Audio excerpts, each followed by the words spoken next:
Hello and welcome everybody to Spoiler Effect.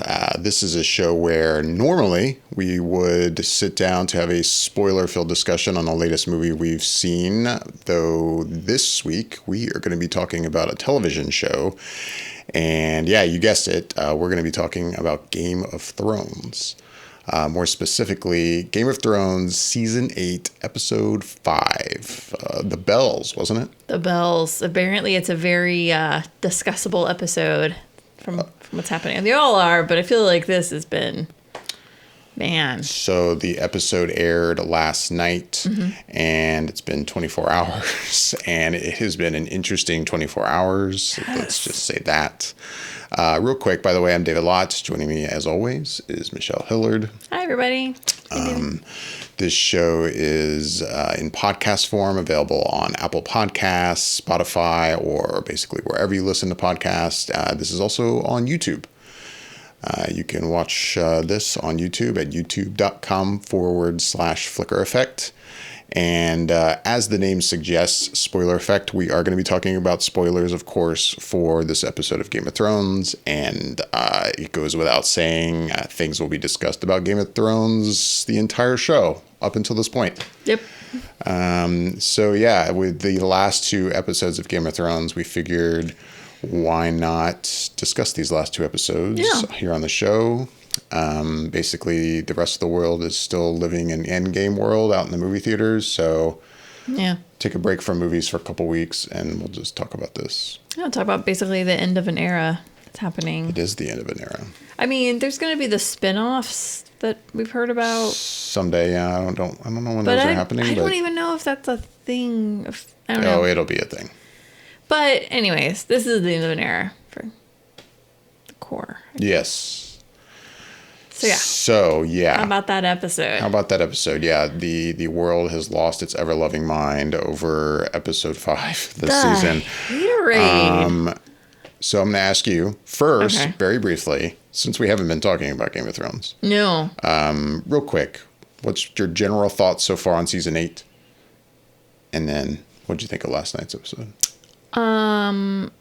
Okay, so I will have to say my overall thoughts on season 8 are mixed. It's a mixed bag. I feel like every episode I'm like, oh, this is really good. And then episodes I'm like, I don't know. And so it's kind of a mixture of happy, sad, mad, not happy with things. I don't know. It's mixed. Mm-hmm. And I feel like there's been other seasons where, like, as a solid season from episode 1 to the end of the season, I've been like, this was a solid season. This was really good. I love this season. This season, I can't really say that I love it so far. But I also don't hate it. Like, there's a ridiculous amount of hate that's going on as a whole right now with it. Right. I don't hate it. I might be a little bit displeased with the way some things are turning out or the way some things played out, but then still I like the resolution, if that makes sense. Like, I'm very picky, I feel like, in this end. Mm-hmm. But overall, I'm happy. Like, yeah. So, I mean, did you say you want me to talk about the episode already? Go ahead and give my little brief synopsis of my thoughts. Yeah, go ahead. Okay, so an example would be last night's episode. Are you ready for this? Brace yourself. I already basically know what you think, I think. I think you do too. We haven't, normally we wouldn't discuss things before, but it's, as we said, it's been a crazy day. I couldn't avoid Twitter. I know I tweeted one or two things just today, and like, I liked other people's tweets. So based on me liking those tweets, you could probably figure out how I'm also feeling about things. Right. And I would say as a whole, I really, really liked this episode a lot. I can't say I loved it, but I liked it ridiculously. I will say, I think it's probably my favorite episode for the season. Oh, okay. I was like, wait, period? No. It took me Dear God, no. And I say that, not like, oh, this is no, like, I can easily think of 3 other episodes that are way better. But for this season, this is my favorite episode, I think, thus far this season. I'll put it that way. Mm-hmm. And I say that because, in my humble opinion, everything played out exactly the way I was pretty sure it was going to play out. Little twists on things, but overall, like, for me, just, yeah, like the big twist or reveal that everybody's talking about that really surprised apparently everybody else didn't surprise me. I feel like it was a super obvious, and we'll get into it here in a second, but honestly, like, I liked it. I was happy with it, and I think there's a lot of people that are, I don't know if they're genuinely not liking it or they're just saying they're not liking it to try to be cool, but I don't understand the not liking it. Let me take it back. I do see what they're saying, but at the same time, for me, I'm on the side of the fence where I'm going, but 7 seasons building to this resolution, like, this was coming. The train was moving in this direction, kids. Like, I don't know, like, I feel like it shouldn't be, like, we know Game of Thrones, like, things happen, twists, turns. How could you not mentally somewhat prepare yourself for something to really go, oh, wait, what? Even if you didn't see the train coming, you should almost see the fact that there's going to be a train at some point. Does that make sense? Yes. And I mean, obviously, we're talking about spoilers here. You're talking about Daenerys and her. Yeah, I thought you wanted my opinion before spoilers, but. Oh no, okay. Just go for it. But it I just want to say, like, to touch on what you're saying about Daenerys and what she does in this. I mean, I will say really quick. I agree with you, but to try to take the point of view of what's, I think, somebody's response to you might be. I think most people wouldn't necessarily say they didn't see it coming at all and it was shocking and they can't believe that happened. I think a lot of them would probably argue, no, we could see this was coming, but we weren't happy about it when we saw it coming, and now we're not happy about it now that we see that it's here. You know, it's not so much that it was a surprise, it's that they were hoping, oh man, please don't go down that road, because this seems like that's where you're going. Oh God, you did go down that road. This is terrible. Yeah, I will say though, like, I feel like that's been most, but I have seen some people's genuine, like, tweets and blips on Facebook where people, and even articles, and they're genuinely like, some people are actually genuinely surprised. Like, wait, what? And I'm like, yeah, guys, like, she's the Mad Queen Targaryen. Like, this isn't. I don't know. Anyways, what about you? Let's jump to you. This season, thoughts overall, and then this episode, and then we can really, we can get into this. This is gonna be, we're gonna get a good cocktail, kids. As brief as we can.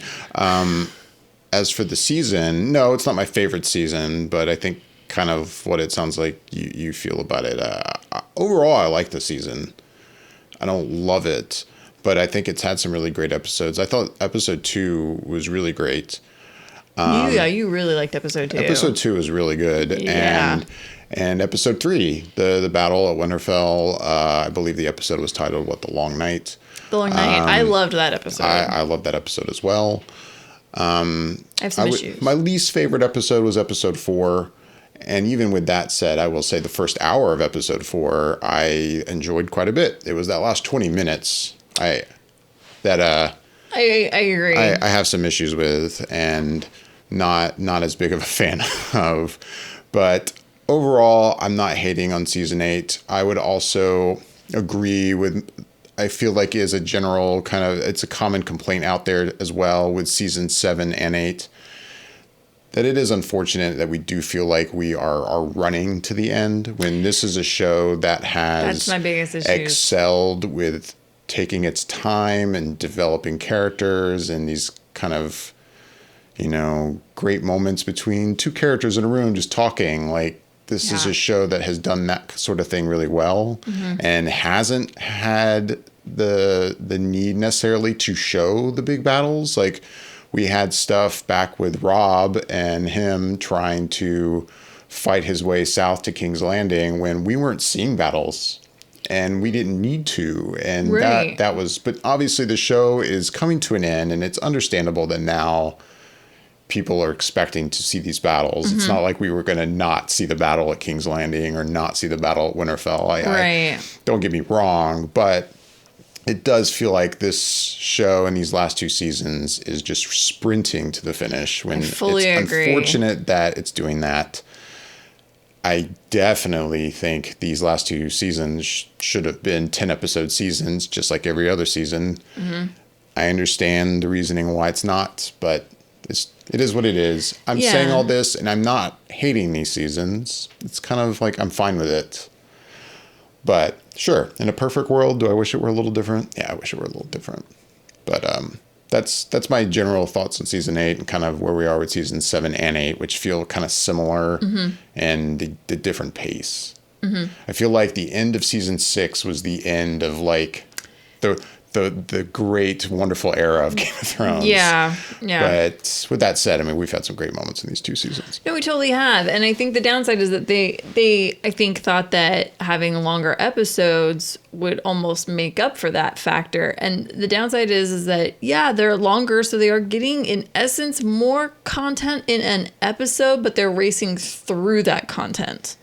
So it's like, yeah, it's like you're saying, like, I miss, like, there's actual conversations, specific conversations. I can just go, man, that was a good conversation. I love that conversation between those two people. And it's like in this season, last season, I'm missing those moments, you know? Right. Like one of my favorites, totally random, and it's from season 1, and it's a conversation between Baratheon and Cersei, and they're sitting down and they're talking about their marriage and how they both feel about each other and basically the situation that they're in. And it's this really great dialogue between the two of them, and is really honest.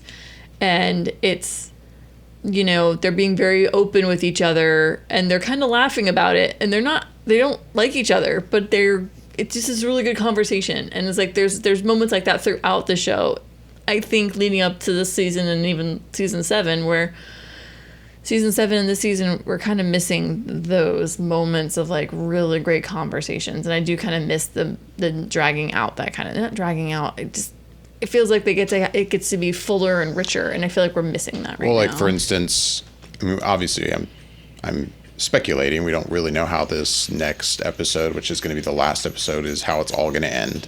But,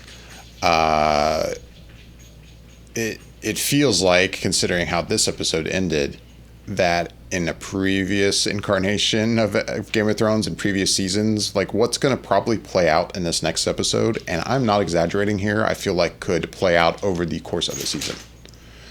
And instead, yes, I feel like a ridiculous amount's going to happen in this last episode. We are going to get it over the course of an hour and 20 minutes or so. It's an 88 minutes. How long is this last? I don't remember. Well, I've seen the links, but I don't remember. I fully agree with you. I feel like 4 or 5 episodes are going to get shoved into this one episode. It is going to be a ridiculous amount of content, and it's going to be very quick. Yeah. And I feel like even with that episode, I'm going to have to need to digest. And even this episode, I kind of needed to sit back and digest it from last night. And I even kind of stayed up a little bit longer after the show last night and just kind of was thinking about things and how I really felt about it. And I think my biggest thing, and I thought about this last night before really, like, I didn't go online last night to read Twitter or anything. I waited till today. And even last night I was kind of like, you know what? I'm good with it. Like we knew this was happening. We knew how Dany's character was going to be. We knew what the end result was going to be. I will say my only surprise to the Daenerys situation was, I don't know, there was a slight moment for me where she's on Drogon and they're sitting on, you know, like a wall, and it's the moment she really kind of like, I'm gonna say snaps. That's when she makes her decision. She makes the decision to do what she does. I thought maybe she was just gonna go straight for the Red Keep. I didn't think she was gonna go and destroy everything and then go to the Red Keep. Yeah. So that I was kind of surprised by that. And I say surprised, and it really is not that surprising. I think it makes sense for her to basically destroy King's Landing in front of Cersei's eyes, in her face, to be like, see, this is what I'm doing to your town. Like, this is it. This is me being horrible. You get to watch all of it. Then I'm going to kill you. And that makes perfect sense. It really does, if you think about it. I mean, yes, it does. But, and hear me out. I mean, there's no doubt I agree that I am fine with the decision on what happens to Daenerys. I mean, I understand the displeasure behind it, though I don't necessarily agree with it. And I can also understand that, yes, I wish I wish the show had done a better job at making her kind of earn that switch. I mean, I will agree. When it happened in the show, I had the same thought. I'm like, oh, she's going to go for the Red Keep, and then she just starts destroying everything, and it's like, oh wow, like Yeah. I wasn't No. expecting that. Like, this seems kind of crazy and quite a drastic change. But there has definitely been a reaction, I feel like, online. I'd like to think a vocal, very vocal minority, but definitely a huge reaction that this just seems like a complete shift. And I'm like, no, there's quite a bit of evidence throughout these seasons that this is not just a complete shocker. I mean, even in these, especially in these last 2 seasons, she has seemed to be already a bit different than she was when she was on the other side of the narrow sea, and now it's constantly about bend the knee, and it's her not putting up with anything and killing people for things that I would not have expected her to be murdering people for. Right, And it doesn't seem like it comes completely out of nowhere, and it's that reaction that I'm like, whoa, like if you think this is completely out of nowhere and you still have the Danny in your mind that is the, freer of slaves, and that's all you have still in your head, you have not been paying attention The to innocence with Khal the show. Drogo, and yeah, it's So yes, but I do agree that I think the show could have done a better job of kind of building her up to this moment to make it a little more palpable. Yes, she's obviously upset about the death of Missandei. Missandei, And yes, I think the show could have done a better job of developing even their relationship even more just before her death. Yeah, they really kind of almost stopped talking to each other almost once they got to King's Landing, or they got to Westeros. And even in a weird way. Missandei's death, like, I feel like it should have included a lot more moments when she had been captured, about her being captured and what she was going through. Because for her suddenly to the moment before she dies to, basically tell Danny right there, her last words is just light it up, Yeah. It's felt even that was a bit like, would she? Like, I don't know, like... Right, like she basically gets captured, and you don't really know how her capture's going the whole time. There's like one shot of her standing there, captured basically, before you see her on the wall before her actual death. And so, no, I'm sure the woman who used to be a slave and then was no longer a slave is not very happy about being captured and basically could possibly be and is basically being used as a pawn. No, I'm sure she's not happy about this. Like, I'm sure she's pissed as hell, but I feel like there should have been there's more to that story for her to just be like, just burn it all down. Just burn it. Like, there's got to be a little bit more justification. Like, does she know something? Like, did she have a random conversation with Cersei, and then she was just like, oh, well, yeah, you're just going to have to burn it. You have to burn it. Just burn the whole place down. And Not just for me, but just burn it. If there's anything to be really kind of... The thing that I was bothered by the most, and again, this doesn't bother me a lot, but if there's one thing that bothered me the most about the episode, it's definitely not Danny and her development in this episode. It's how we see the end of Cersei in this episode. That is my... And yeah. And also, hear me out here. You go for it. Like, I see both sides with this. I mean, we see her die in this, and I know we're on the same page. There is. I feel like a lot of people out there are still grasping to the idea that, oh, maybe she survives this, because in Game of Thrones, sometimes when we don't actually see someone die, you kind of still never know. The Hound. But she's dead. And actually, considering what people who have read the books know about this prophecy that is not included in the show, about how she was supposed to die, really, that's exactly how they played it out. That's exactly how they played it out. I mean, True. everyone thought Yes. it was going to be Tyrion based on this prophecy. Right. But the way Jaime is holding her neck and is with her in those last moments, it specifically plays out to that prophecy that is not included in the show. Now, if I have a problem first, it's awesome that they played it out just like this prophecy shows or told, but you didn't include that prophecy in the show. So for those of us who are just watching the show and haven't read the books, I mean, I've read the first book, but for those I haven't read most of it, and a lot of us haven't read these books. For those of us who are watching the show and we haven't read it, it's a nice play to to have her die that way, but you cut that prophecy from the show. So it's right, because it's a prophecy the witch foretold to her with the whole children's prophecy. Right, and which was included. Which was included, but then they didn't include how you're going to die. Right. So in the context of the show, I mean, yes, she was a terrible person and definitely a villain in this show. But another great thing about this show is that even your villains, there are times when you can understand and feel for them. That's one of the things I love so much about Game of Thrones. Like in season 6, when she's going through what she's going through, being, captured, if you will, by, what's his name? The High Sparrow. The High Sparrow. And, watching her kill all of those people at the end of season 6 is actually pretty gratifying. It's really gratifying. That moment was so like, So this hasn't been a straight up just like Cersei is the most hated person on the planet. Right, no. I would argue that her son was the most hated person on the planet, Joffrey. I would agree with that. But in a way, it's beautiful how she dies with her and Jaime, and it's kind of fitting. But I felt like, at least in the context of the show, it had been really building toward a satisfying kind of revenge death. And for her to not die that way at the hands of Jaime actually killing her, or Arya killing her, or something along those lines. I don't know. This felt like her death here, it didn't feel like it had the impact it should have had. I agree. It was not as impactful as I think I had it in my head as well. I mean, I don't think I ever saw Arya killing her. I know that was a lot of people's thoughts. My whole thing was, I was like, I'm pretty sure Jaime's going to do it. Now, is it Jaime does it so that he can say he's the one that did it and nobody else killed her, and like that would make him feel okay with the situation in a weird way? Like if somebody's going to kill Cersei, it's going to be me. And then so there's kind of like that moment. I was kind of thinking that could happen.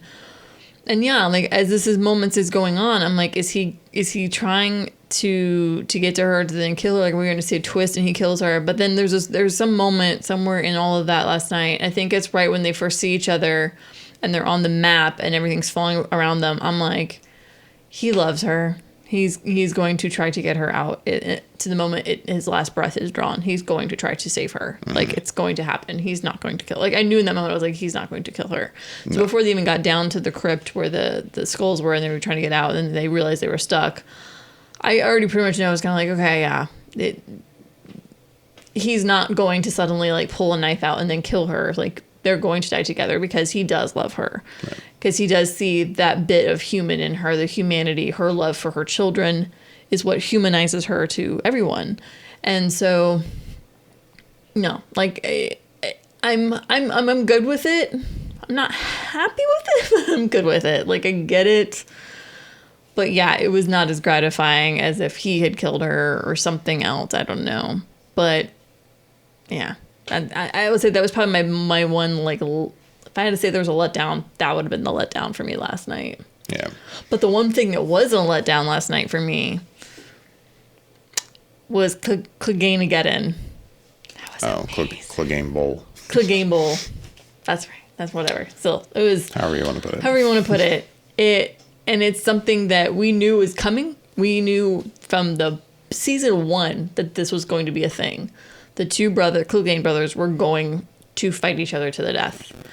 And it became really obvious, I think, last season. And not only is it going to be a fight where one's going to kill the other, it is going to be a fight to the death. They are both going to die. Like there's not going to be a survivor in this battle. Right. And it was this moment, and like I like watching it, like knowing that that's where he's going, and he gets to the stairs and they see each other. I literally like looked at you and was like, I'm probably going to start crying in a few minutes. Just let me go. I need a moment to like mourn the Hound. Like I really like the Hound. He's one of my favorite characters. And I would agree. So like, I was like, I'm going to be sad to see this wonderful character die. But at the same time, what a way to go. And it's exactly the way he would want it. He wanted to end his life. And, you know, it was a fight. Like he fought to the last second to try to kill the Mountain. And it was it was amazing. Like, just seeing everything falling down around them. There's a dragon going around, destroying everything. And there's fire. There's a crap ton of fire everywhere. It's the one thing the Hound is completely afraid of. And he finally realizes it dawns on him, like, the only way I'm going to kill this mofo is if I take him down in a ball of flames with me. And he literally does it. It's the ultimate sacrifice. And it was really gratifying to watch that battle. As sad as I was to see the Hound die, super gratifying. Like, I thought it was I was like, this was beautifully done. Well done. Yeah, no, I agree. It was a well shot fight. Like, it felt a little weird to, even though I get the relationship they have with each other.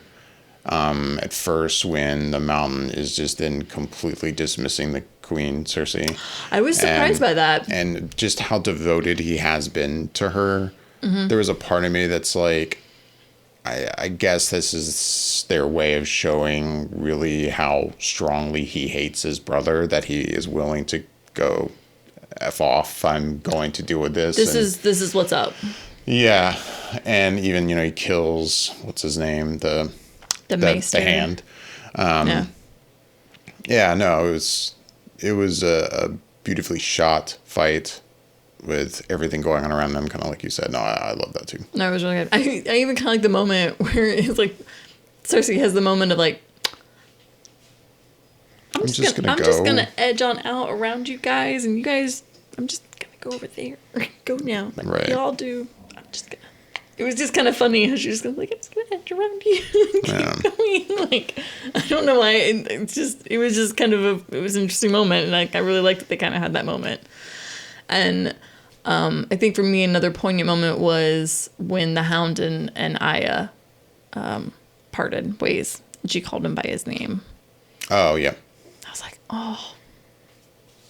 That got me a little bit. I was like, and that's why I was like, I'm gonna cry in a little bit. There's gonna be some few minutes from now I'm gonna start having little tears. I'm like, it's gonna be sad. That got me. Yeah. Parting of the ways. I was thinking one thing that crossed my mind too again about going back to Dany, and it's funny for those people who don't watch the previously on because they don't need to be bothered by it or something like that. It was interesting. This was probably the best previously on they had done. Best foreshadowing. At the same time, it also annoys me because as great as the end of it was with that shot of her from the last episode, with all of this dialogue throughout the show, kind of that is foretelling to what she is going to do in this episode. It was really well done. It was so well done. Like, it makes me just want to watch that again. But at the same time, it's a little annoying in that, to me, that's another, obviously, just they completely show their hand there. Oh, they totally showed their hand there. Even though the show in general, I feel like has been leading to this, and it hasn't, I wouldn't say it's been just glaringly obvious, but it's definitely been there. That just like confirmed it before the episode had even started. Like, as soon as that played out, it's just like, oh, well, I know what's going to happen in this episode. Like, she's going to just lose it. Like, we are all kind of predicting she is going to. Now it's definitely happening. It's definitely happening. And that's the one thing that annoys me about that previously on segment. As much as I love it, was the way it was cut with that last shot. It was done incredibly well. It was so well. Like, I don't know.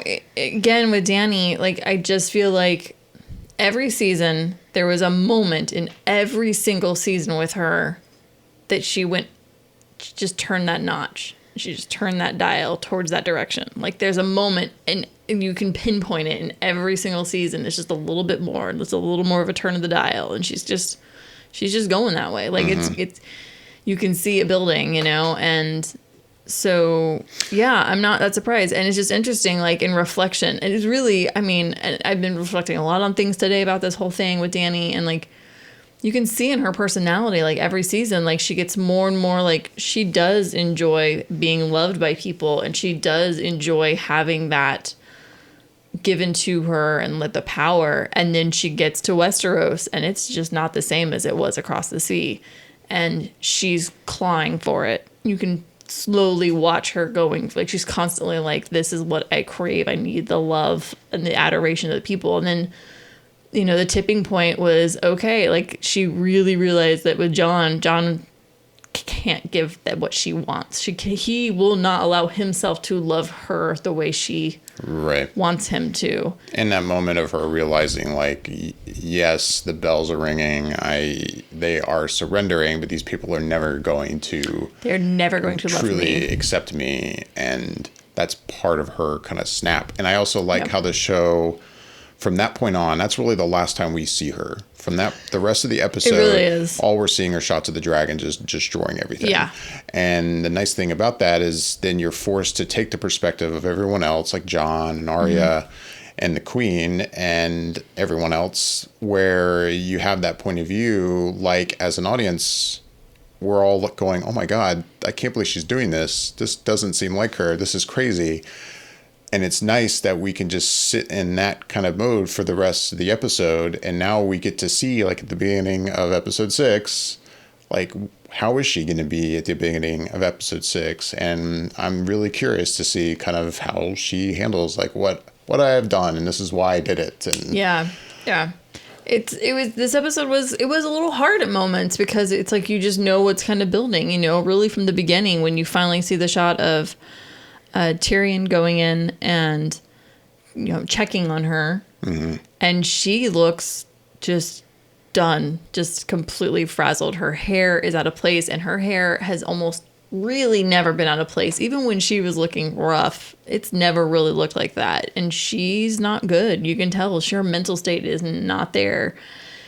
And that scene's kind of rough to watch, and the scene between her and Jon, and I think as a whole, it's almost hard to watch Jon through this. He is trying so hard to be honorable and do the thing and be the person that Ned Stark has raised him to be, and he, to a fault, he is trying to see the best in her, and he's trying to say, guys, trust me, like, I know this is going to be okay. Like, you can tell, like, he's trying to convince other people, but in a way he's trying to convince himself, because he's questioning it hard. And then there's that moment, you know, Grey Worm throws the spear at the guard, and he's like, oh God, it's done. Like, he's like, right. He's like, and then he's fighting because he's having to defend himself. At that point, he's just defending himself. He's just trying not to die. But yeah, it's a rough one to watch for me, for like to see Jon in this situation where he's put himself in, and now he is quite a mess to figure out. It's going to be very interesting. And Grey Worm saw him switch, and so it's one of those things. I'm like, you know, he's gonna tell Daenerys, like, this is gonna be so your man, he's trying to cut and run, dude. He's not on your team anymore. It's interesting. It's going to be, yeah. Another thing I just remembered that I kind of bumped on, and it's another kind of point of the show where I feel like it showed its hand a little too much again. It was, you know, Tyrion, you know, is obviously trying to do everything he possibly can to stop what he knows is going to happen, which is the destruction of this entire city and the killing of a ton of innocent people.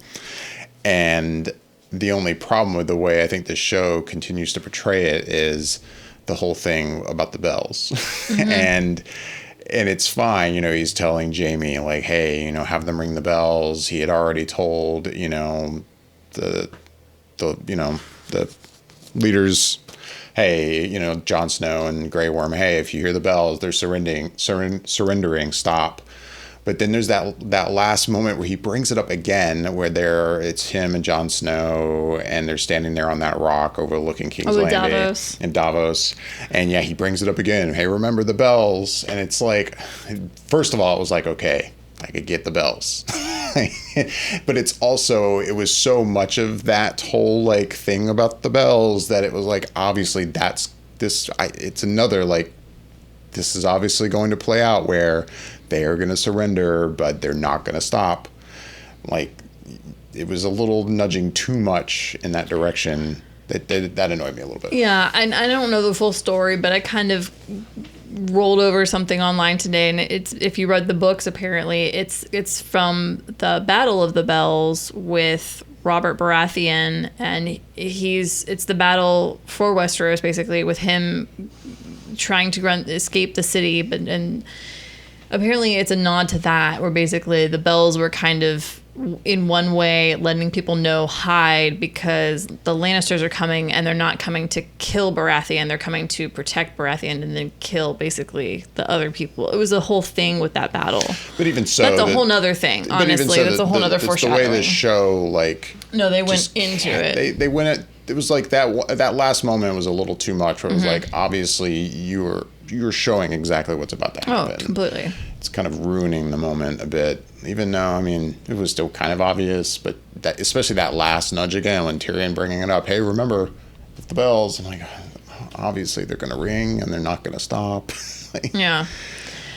So there was a moment last night, it's the moment where, what's his name, Euron Greyjoy comes up on the beach at Jaime, and I think I even said something, and I can't remember what I said, but I definitely was just like, oh, God. And I kind of, like, eye rolled as he's coming to the beach, and he's starting to, like, poke at Jaime, and I'm like, oh, jeez. And I saw the best tweet today, and they're like, the best definition of Euron Greyjoy, whether on or off the screen, is, ugh, this guy. Yeah. And, like, I'm like, this guy again. And, like, literally was like, yeah, that is the perfect definition of Euron Greyjoy, is, oh, this guy again. And there's a lot of these moments in the show. I mean, don't get me wrong, you got to suspend disbelief to a point, of course, but that was definitely a moment that it was like, wow, that's convenient. Like, no, it's uber convenient. He happens to show up right here on the beach right when Jaime's going by. To beach up on. Yeah, exactly. But it was a little too far into the, man, that's way too convenient for this little, like, pairing to work out this way. It was a little too convenient. I will say, though, it was a good little fight to watch them. And I will say, every time he got Jaime, I was like, oh, shit. Ooh, ah. Like, I was like, oh, no. Oh, that hurt. He's not going to get up from that one. That's not going to be a recoverable wound. Like, I was kind of like, oh. Because I'm still kind of, at that moment, I'm still kind of hoping that either A, he was going to kill Cersei, or B, he was actually going to escape with Cersei. In a weird way, I was almost kind of rooting for that, by the way. Mm-hmm. I know that sounds kind of crazy. But at that moment, I was kind of like, oh, no, I don't want Jaime to die right now. There's things that have to happen here. Like, Jaime cannot die at this moment. And I didn't think he would, but every time he got stabbed, I was like, God, this isn't going to be good. Right. And then there was a moment I was kind of sad. Like, I kind of liked Euron Greyjoy's last line, like, you know, I'm the one who killed Jaime Lannister. And I was kind of like, actually, it's kind of fitting for him and his character and his personality to have the last word in a way. Even though no one will know. Even though nobody's going to know that. Right. And another part of me was kind of sitting there going, please let a boulder just, like, fall on his face right now. Like, seal the deal that Euron Greyjoy is dead. I was kind of hoping for that weird moment. I was like, let a boulder fall on his face. I'm a violent person. It's cool. Especially when I watch Game of Thrones. Any other thoughts on this show or this episode, or thoughts leading up into this final episode ever of Game of Thrones? Which, by the way, I mean, we haven't said it in this episode, but we also come from the perspective that we've recently rewatched the entire show. We have. We watched all of it. It's another thing I think about as I constantly see so many people hating on the show. And this season, and the way the writing is here at the end, and the way it's ending, it's not like I completely disagree with everything everyone's saying. I just obviously am not as bothered by it, I guess, and some of it I pretty harshly disagree with. But it seems to me that it's easy to, if you haven't rewatched it, it's easy to forget how this all played out, and you're so in your mind about, man, this is how it's going to end. And when it's not playing out that way, people just get so bent out of shape when it doesn't play out the way they were hoping it was going to. And I think this entire season, not just right now, but this whole season, I've been to a point where I'm like, sure, I want this show to end well. I want it to stick the landing as best it can. But at the same time, I'm definitely not looking for a certain ending one way or the other. And even if I know in a way, and I think I've talked about this over on Flickr Effect, like, this show couldn't possibly end in a way that is just like, oh my God, that was the most amazing ending to this epic show ever. It's like, there's no way it could live up to that kind of hype because the show's just been too good. Mm-hmm. And the thing to remember is that what's been great about this show is the entirety of the show, the journey here, not this ending. No, exactly. You know? It's been this whole time frame, all these years of this storyline in different directions and building and changing and constantly the weaving path that it is. That's really what this is all about. That's what I've enjoyed about this show. That's why I'm so incredibly happy I've rewatched it. I can't recommend it enough. If you love the show, but you've only ever watched it the one time. Oh my gosh. Absolutely go and rewatch the show. I will certainly do it again someday. Yeah. And I thoroughly enjoyed it. I'm really glad that I did. And yeah, I hope it ends well. It may kind of end ho-hum. We'll see. Even so, it's not going to really change my attitude about Game of Thrones. And that's the irritating thing when it seems like people, because of the way it's ending, they just are now writing off the show altogether. Like, oh, that's crazy to me. It's just insane. That's crazy to me. You know, like, I don't know. Yeah, I'm with you. For me, I think it's almost impossible for them to tie up the course of, what has it been, 8 years, and to tie all this up into a nice, neat little box and everything just wind up being perfect ending.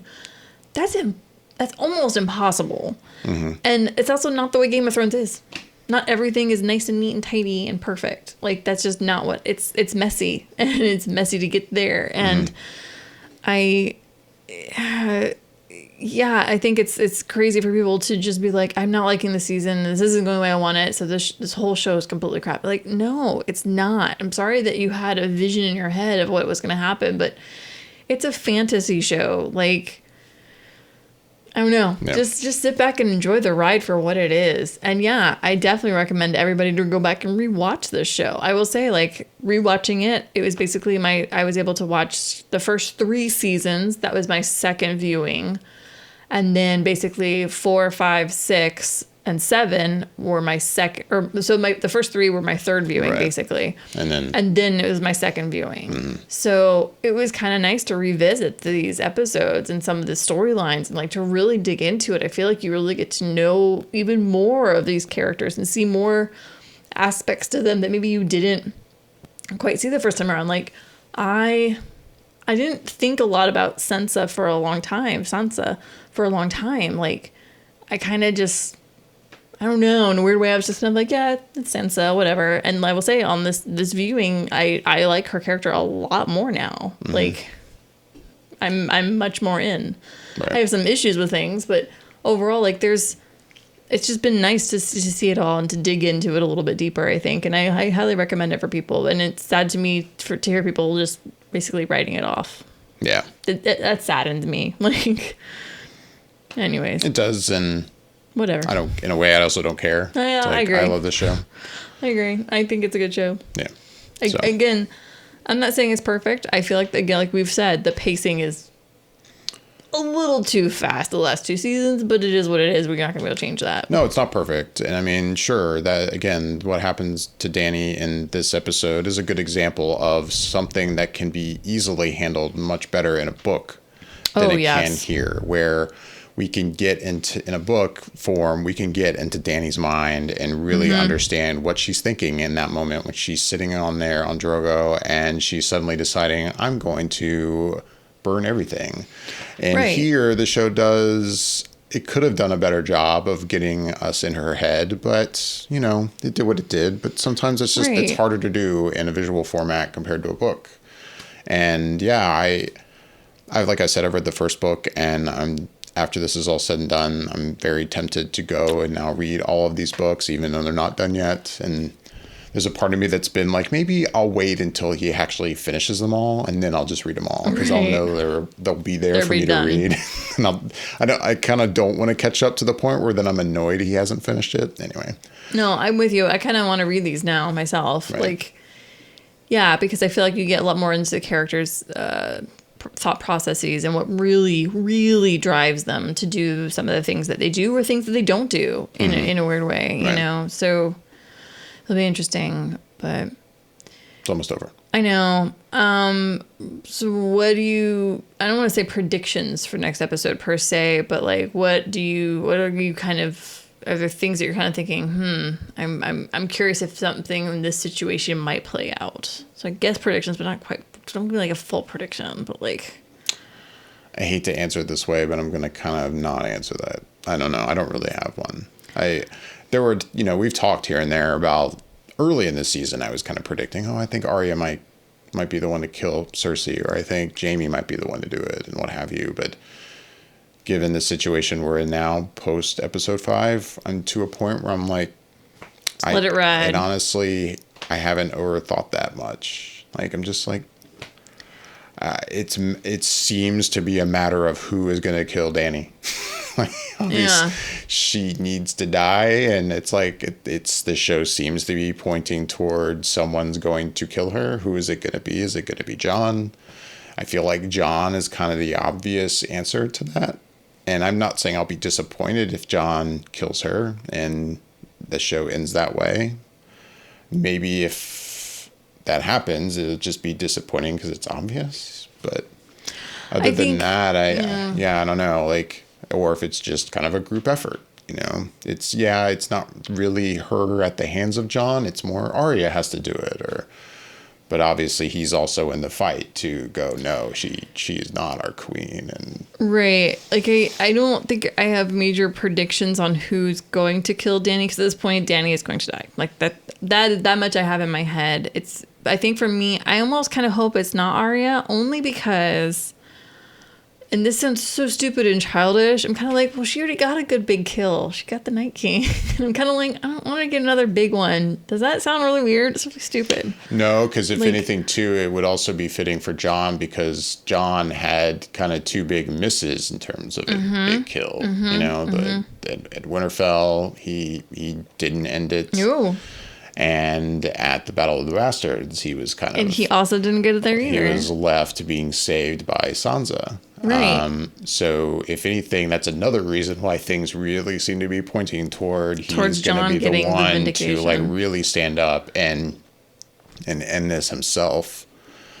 And then either be the king or go, hey, everybody, we're not going to have a king anymore. Like, yeah, we're not doing it. We're not doing this. I'm going back to Winterfell. Everybody can rule their own little kingdom. Right. And just, if you want to set up barter system, whatever you guys want to do, we'll figure it out. But at this point, we're not doing a king thing anymore. We're done. Right. It's, the Red Keep is done. That town is dead. I think it'll be interesting. I think for me, my looking forward to moment for this episode, honestly, I'm just really looking forward to the first moments with Dany kind of coming on screen. Yeah, I'm just dying to see how is she going? What's her attitude going to be? Just her attitude, how she looks, and just how everybody receives her, and exactly who we're going to see receive her first. Is it going to be,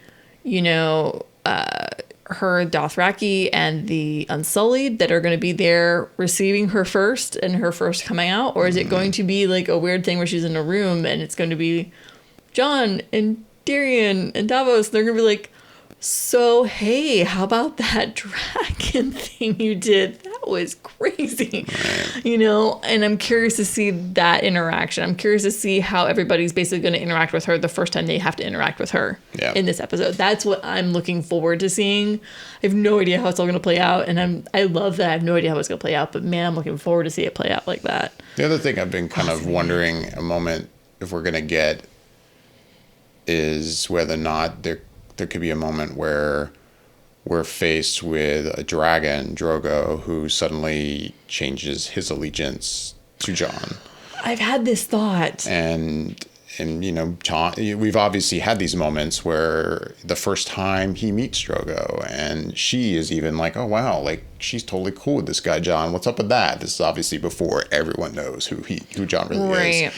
And then that scene in this season where they're flying around together, and then they're kissing in front of him, and Drogo's watching, and there seems to be this kind of development toward obviously he's a Targaryen, and the dragon seems to naturally know this and is accepting of Jon. Right. Could there be a moment where here at the end that Jon could. I mean, the one thing I don't see Jon doing is Jon telling the dragon to burn her. He's not going to be that guy. It's almost like as if Dany somehow gets Jon pinned into a horrible situation where she's going to kill Jon, and then Drogon goes, no, and then acts upon it. Right. That would be crazy. I don't think it's going to happen, but that would be. It's one of those weird things that I thought that too. I'm like, oh, I wonder if Drogon's going to switch allegiances in a weird way for more like a weird reason.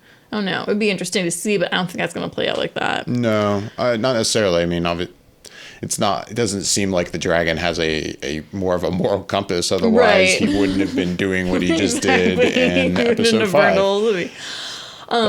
I know we got to go, and I meant to say this earlier, but Varys's letter. So to me, it seemed like he got one letter written, and I think it went out, and then I think he was writing a second letter, and that's the one he wanted burning before he then burned. So my question is, who do you think the letter went to? I don't know. There's a popular theory that it's the Iron Bank, but my theory is that it went to the Citadel to confirm what what's his name was trying to tell them, the Meisters. Yeah, I guess I haven't really thought about it. It was one of those kind of, I just feel in the moment of watching the episode, I was just like, oh, he's just getting the word out to whoever he's getting it out to. I wasn't really thinking about, like, is there anyone in particular who got his message?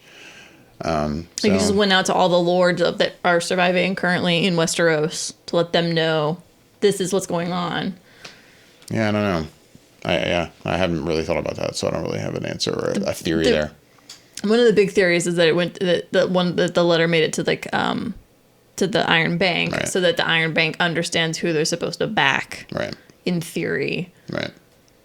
But I think it probably went. My theory is that it went, if there was one, that it went out to the Citadel, so that the Meisters would know for sure. Like, hey, so remember how what's his name was telling you all this stuff? Yeah, he was totally right. Yeah.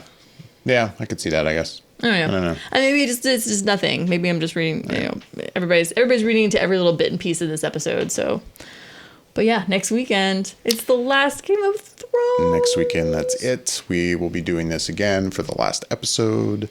So look out for that. And we'll probably, not probably, but I'm sure we'll talk about it over on Flickr Effect as well with Bobby and Yasha. Oh, definitely. Because we really haven't this season really been talking about Game of Thrones, because how else to talk about it but to talk about spoilers.